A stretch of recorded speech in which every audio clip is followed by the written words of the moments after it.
Good morning. Welcome to On the Brink, a fresh lens to take you and your business to new heights. Hi, I'm Andy Simon, your host and your guide. And remember, my job is to get you off the brink. I don't want you stuck there. Nobody's going to be stalled. What we need to do is help you, and I say these words very intentionally, help you see, feel, and think in new ways so that you can change. And you know your brain hates change. Sometimes you hate me for telling you you should change, but you also know that things aren't always exactly the way you want them, but somehow the habits take over and your mind does exactly what it thinks you want it to do. And now we've got to change. So I have today a wonderful woman, Becca Powers. And you're going to love listening to Becca tell you her story because I have a hunch it reflects many of our own stories. And then we're going to talk about things that matter to all of us, like how do we change our balance in our work life? How do we really find a kind of success? What does that mean? You remember, we're meaning makers. Humans don't have any intrinsic value. What is success? And since you impart onto it your own value, what do you think success means? And are you there? Are you going? Is it a journey? Becca, thank you for joining me today. Yes, thank you for having me. Tell the listener, who is Becca? What's your journey? And then we'll talk about your book. And her book's title is Heart is Your Inner CEO. We'll talk a little bit about that, but so many other things that she's learned as she's been on this journey. Who is Becca? Yes. So I will introduce myself in the form of a story because I think that it'll help the listeners get a really good idea of where we're going to go with this conversation as well, and a little bit about me. So my story starts on the bathroom floor as far as wanting to help other women. And I'm going to explain that more in just a second. So I'm a 20-year career tech sales executive. I've worked for companies like Cisco, Dell, and others. And in the course of my journey, I have sacrificed a lot. I am a mother of four. I have an 18-year-old and a 20-year-old, and then an 18 and 20-year-old stepson and daughter. And my husband and I have raised a blended family for 12 years. And, in the pursuit of it all, I didn't have much work-life balance in some of these days, but I remember back in 2013, I was a regional sales manager for Dell. And as a leader, and you might relate to this, Andy, just hearing your podcast, I've listened to quite a few, but I have a firm belief that people need to come before profits, right? And while I was a sales leader at Dell, I got recruited by a company that had a very similar philosophy, and I wanted to jump at that opportunity, right? And so I left Dell, and in the process of resigning, my VP of sales at the time heard me say all this and says, you know what? Instead of like rejecting me or accepting me, he's like, Becca, you are the CEO of your life, and I'm so proud of you. Wow. And, right? Yeah. And so anyhow, so at that moment, I was very empowered, and I went into this new career. And what ended up happening in this new career is that I wasn't an exact fit. My leadership style was very different. And what I found out is that in not being fully accepted because my style was different, instead of coming to terms with that on myself and questioning whether this is a fit for me or not, I stayed committed to this belief. And in doing so, even though it was a noble, and I think a lot of listeners can maybe relate to this, even though it was a noble cause, people before profits, what I was really doing is sacrificing my well-being in pursuit of this big thing that I thought was super important. And after 3 years of doing that, I ended up overextending myself way too much to the point of extreme exhaustion. And in that point of extreme exhaustion, it was one night after a really bad day at work, again, 3 years into this role, put the kids to bed, doing all the things. I go to take my makeup off, and I fell to the floor in fatigue. Oh my. And I always say it was in my most powerless moment that I came in touch with my power. You sound like Arianna Huffington, who discovered that self-care isn't the afterthought. It has to be the thought. And I'm laughing, not laughing, because I remember having a professorial position, 2 babies, writing, trying to get my tenure, and developing pneumonia so bad that it took me 6 months to get my health back. Why do we do this to ourselves? What did Yes. you discover? Well, I discovered, and I have the goosebumps as you say that, because this is exactly what I show up to talk about. And I'm so glad like there's a relation going on, because it's, I think the reason that we do that is because we care, especially as women.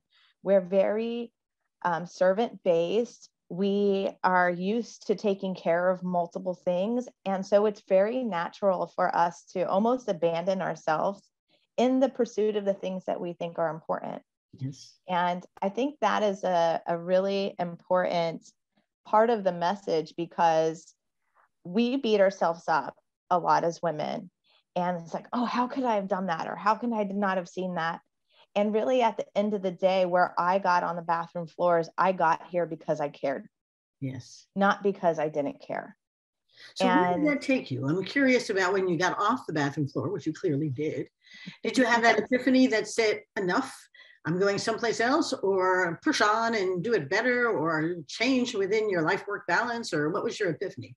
Yeah, so my epiphany on the bathroom floor is going to tie into the beginning of the story when my VP told me I was the CEO of my life. Yeah.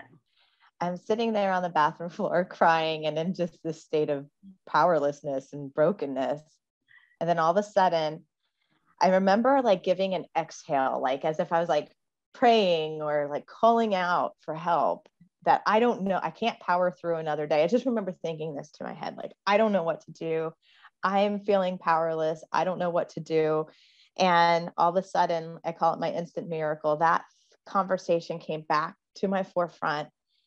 And I remember it was almost like a whisper, like, Becca, you are the CEO of your life. And I started giggling, actually. I'm like on the bathroom floor in this like moment of like being a complete mess. And I'm like, your emotions were telling you it's okay, laugh, it's okay. Yeah, I started laughing at myself. And I'm like, well, if I'm the CEO of my life, I shouldn't be crying on the bathroom floor. I have a lot more power than I think I do. So I rose off the bathroom floor, a different woman than the one that went down. Yes. And that's how I came up with the title of the book, Harness Your Inner CEO, because it was about harnessing that energy. I'm the CEO of my life. I've got to look at my finances. I've got to look at my spiritual self. I've got to look at my emotional self, my mental self, my physical self, and I'm responsible for it all. So let me clarify. I didn't hear the title till you just said it. It's harnessing. I like that. This is take charge, because now you can begin to visualize, and we're visualizers, what it is that you have learned, but you want others to see that we're going to take charge of our total being, not a little, a whole thing. Please continue. Yeah, no, that gave me the goosebumps again. I love this conversation. So yeah, so then I was, and this is going to tie back into both the things we talked about, success without sacrifice and work-life balance.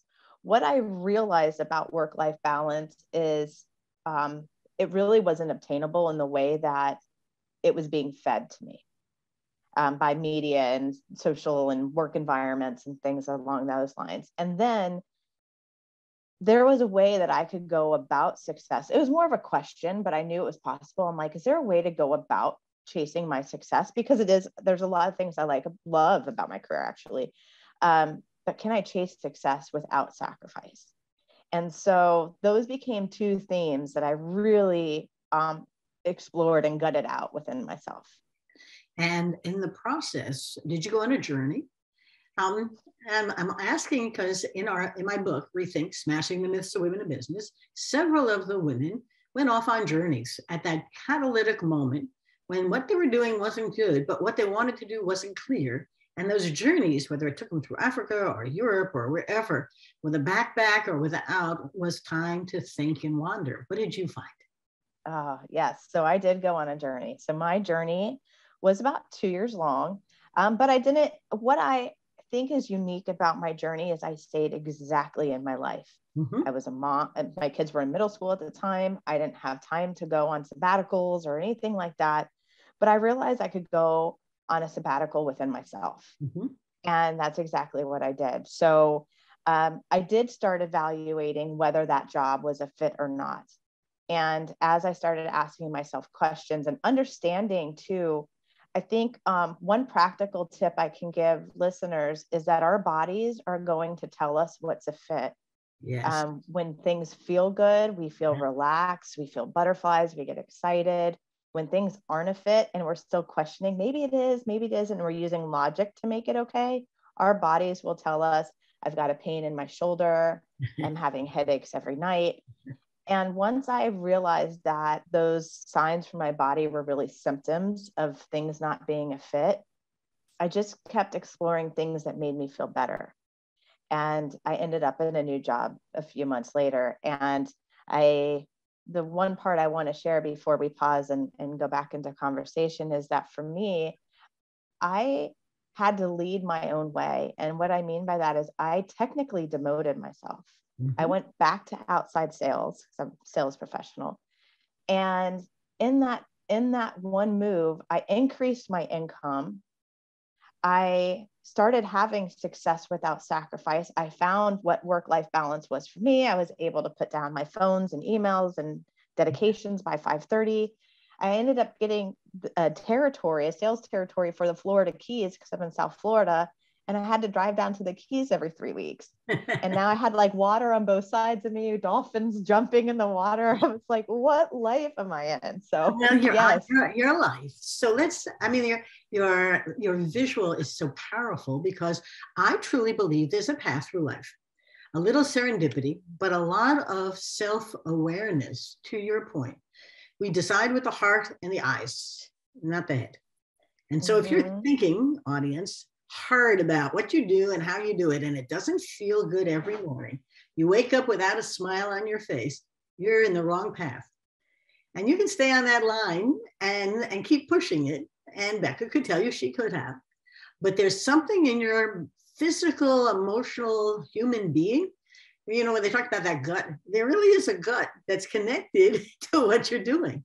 And now, did you go searching for that other job or did it find you?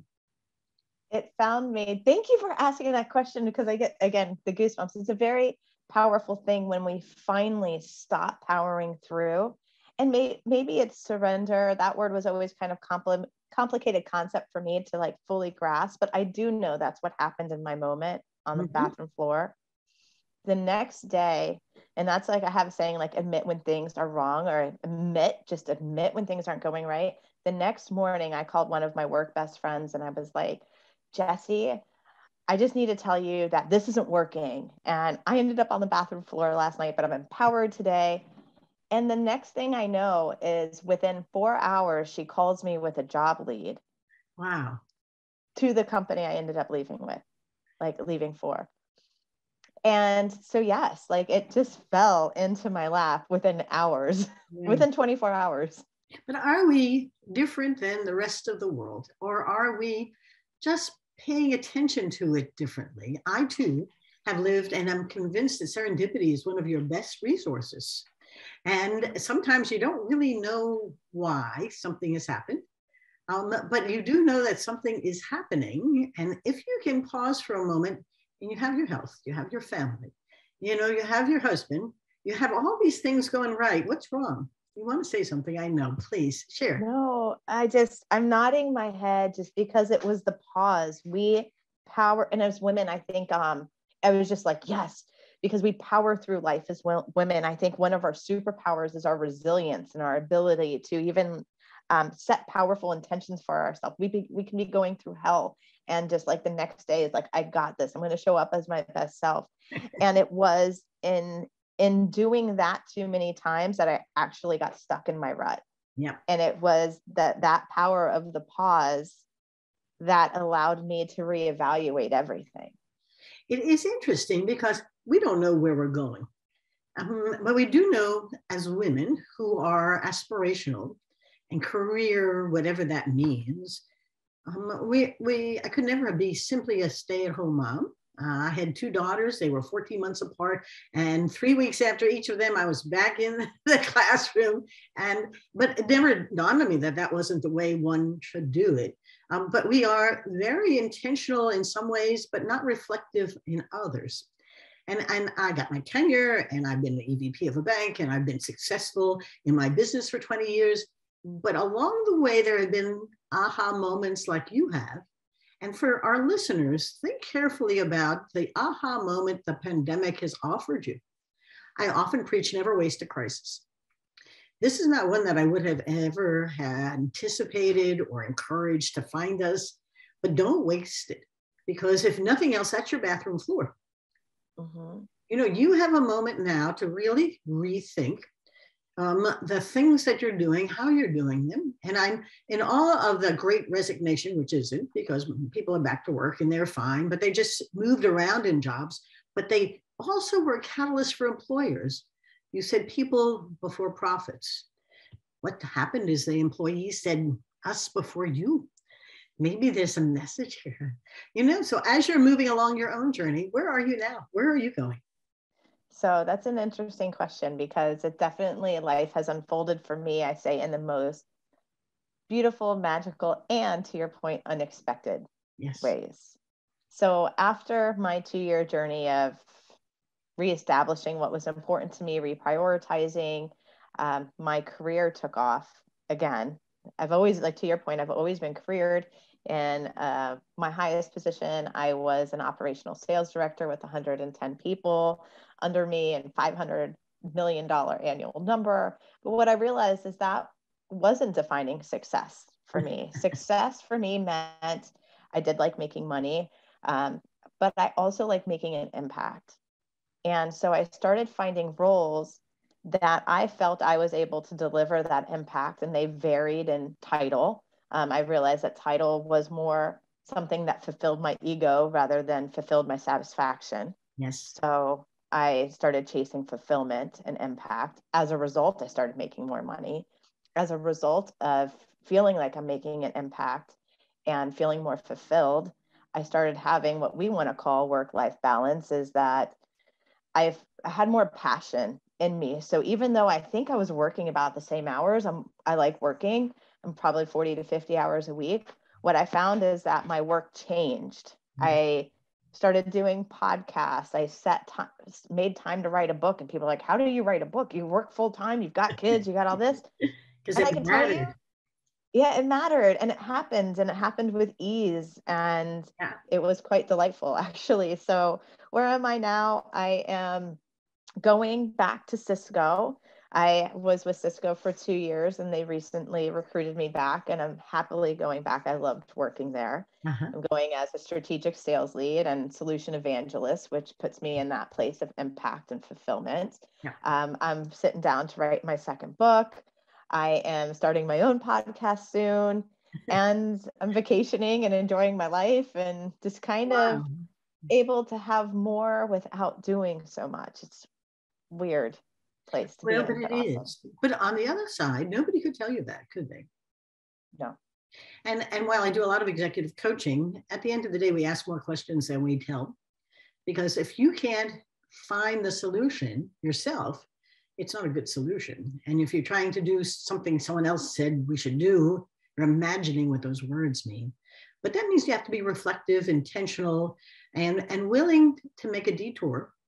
Because if we're on a journey or a pathway, change map, sometimes the detours come up and you don't really know why they're there, but it's okay to make a left turn to try and test something, or a right turn to see what's over there and taste it. It is interesting, Becca. It is, you know, as you're looking at your next book and the current book, what have you discovered that you can help the listener learn from? Are there some illustrations that you want them to remember? People remember stories. Is there a story too, other than you being on the bathroom floor, which is a great story? But I haven't read your book, and I have a hunch at harnessing the seed that's in you, and the things you're thinking about next. Some stories to share.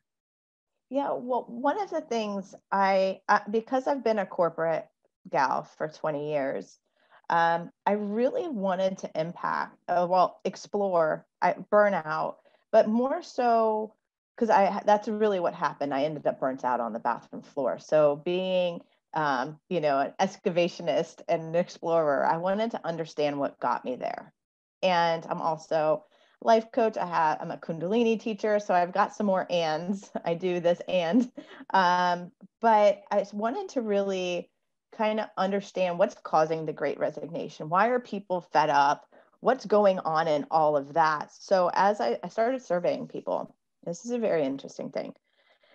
I was like, okay, what I understand about life coaching is that we overcompensate when we're trying to hide something, right? And so what is happening on an employee level that's causing this feeling of complete exhaustion? And what I came to understand is that I call it the unders and the overs. An employee first, and they might not even be able to put their finger on it, but they're going to feel these unders, which means that somewhere in the organization, they are feeling undervalued, underappreciated, underpaid, underrecognized, feelings like that. And when these feelings go unaddressed, it starts triggering our deepest wounds, which is I don't matter, I'm not safe, I'm not worthy, I'm not valuable. And when those feelings are triggered, we go into overcompensation, which in a work environment looks like overextending, overcommitting, overworking, overstressing, overwhelming, those type of things. So that's really where I want to help people understand where this is coming from, because even helping the individual understand it is really important, but I also want to help corporations understand it, because I don't really, working for Fortune 500 almost my entire career, I can say that they care. They just don't know how to do things. And so they're offering yoga classes and things that are very surface, but at the end of the day, if they knew their employees didn't feel valuable, they could do something to make them feel more valuable. So I know that was a longer answer, but I really geeked out in that data right now. But let's dig into that, because if only they could actually make you feel like you mattered, is what you said. Mm-hmm. And all of the tactical, practical surface stuff are there. It's always fascinating to me because the HR person works real hard to get that yoga class and nobody comes, or the Weight Watchers in and two arrive. And, I thought that's what people wanted to do, was lose weight. So their solution had nothing to do with the person's actual behavior, the disconnect. I mean, HR is fascinating. But having said that, the company itself is the problem, not the human resource person. And the company doesn't understand that unless you spend time getting to know and show that it matters that you're working here, employee, and that conversation is essential, not after the fact that you're ready to leave. We work really hard on exit and exit conversations. Yes. But why? Why don't we do retention? Why don't we learn more about what your career is about? It's interesting. I've been working with an accounting firm for 5 years now. And one of the suggestions I made after one of our leadership training was that you have one-on-ones with these very important people. And the partner said, no. I said, well, do it. They want to be loved. It isn't that they're making good money. They're money motivated a bit. But at the end of the day, they work really, really hard during the tax season. And they don't need a party. They need someone to say, thank you. They need someone to simply say, you matter to us. What matters to you and how do I help you? Sometimes they hear and sometimes they don't. Sometimes it resonates and sometimes it's not. But unless you reach out, you have vulnerability there, because people will find another place, not necessarily others who will matter, but they'll begin to think that all work is simply tactical and practical, and I never matter.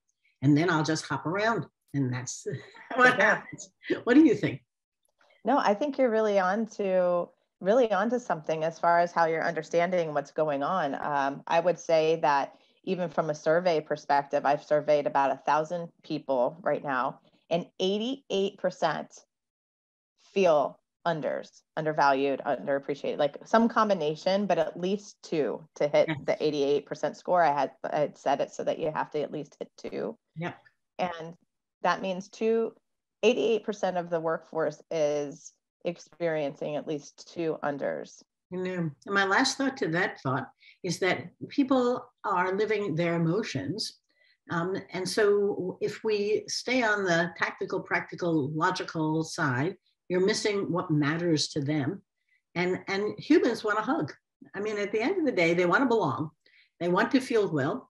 And the thing that you found was that I want to be harnessing my own inner CEO. They want to be in charge.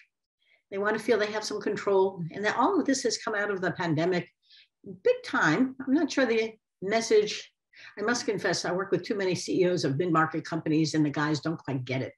And they're trying to figure it out. And I say that because most of the guys are guys, but they don't quite understand that it isn't a position to hold, it's a life to live. And those are very different feelings. Yeah. Becca, we're almost approaching the end of our wonderful time together. You've enjoyed yourself, I know. I have as well. A couple of things you don't want the audience to forget, because they often remember the ending better than the beginning, but your stories are great. So coming right off of our conversation is you matter. Yes. Number one, you matter. Number two, it's okay to prioritize yourself, especially as a woman. Consider yourself at least as much as you're considering other people, yes, places, and things. Those are two. Do you want three? No, I'll add your third, and then I'll expand your third, because we had a program on self-care, and it's not going right now, but I'll bring it back. It's a 30-day challenge to take care of you. And it's an app, and I love the app. I just can't do it right this second, but I'm going to be bringing it back about when your podcast goes live. But I find that the people feel guilty about taking care of themselves. And the other thing I learned is that the guys who sign on, sign off, and the women stay in and want to keep it going. So something is going on in this world of being a woman where it feels guilty to take care of yourself. You're the last on the to-do list, right? You don't work out because there's no time. And so we flip it around. So the first thing you're going to do in the morning is for you. What is that going to be? Take a walk. Now sit quietly on the deck and have a cup of coffee. You know, take that time and be unguilty about it. It's okay. And the research is fascinating. You know, women CEOs of lots of companies say to me, because I don't take care of myself, the stress levels rise. I said, well, you know, if you take care of yourself, the stress levels drop. The oxytocin and the serotonin rise and the cortisol drops. Your brain is telling you something. To your point, it hurts when you're not happy and you don't matter. I think this is great. Becca, where can I get your book? You can find it on Amazon and just type in the Amazon search, Harness Your Inner CEO, and it will come right up. And is it under Becca Powers or Rebecca? Becca Powers. Becca Powers, perfect. We'll have that all in our podcast blog. And I'm going to say goodbye to our great listeners and to Becca because we've had such a good conversation. My hunch is we'll be back and do this again when her next book comes out. And that's going to be a catalytic moment for her to get the next book out. And my next book is going to come out. So we'll all be on talking about, and our book is going to be about 100 women who are trailblazers transforming the world for women. And I do think this is a time for women to seize the moment and don't waste a pandemic crisis because it's our time to lead. Now, with that in mind, thank you all for coming. You know, you've launched us into the top 5% of podcasts globally. I'm honored to do that. As Becca's starting her podcast, I will tell you it's a pleasure. As you discovered, I have a hunch today, but I love doing podcasts and sharing them. And the only thing I will advertise on here is us. We are corporate anthropologists and we help companies and the people inside change. And often you don't want to change. So my job is to help you love change, make it your friend. And you can, because as you listen to Becca, you don't want to be on the bathroom floor wondering, what am I doing with my life? So how do you see, feel, and think in new ways? And as coaches, both Becca's a life coach, I'm an executive coach, but we try and help you see things through a fresh lens. My books, On the Brink, A Fresh Lens to Take Your Business to New Heights, and Rethink, Smashing the Myths of Women in Business, are all on Amazon, Barnes & Noble, and booksellers everywhere. And Rethink just won an award as a 2022 Bronze Best Business Book in the Women in Business category by Axiom. So thank you, Axiom. It's really an honor and a privilege. So both of my books are award winners, which means I'm an award winner. Wow, who knew?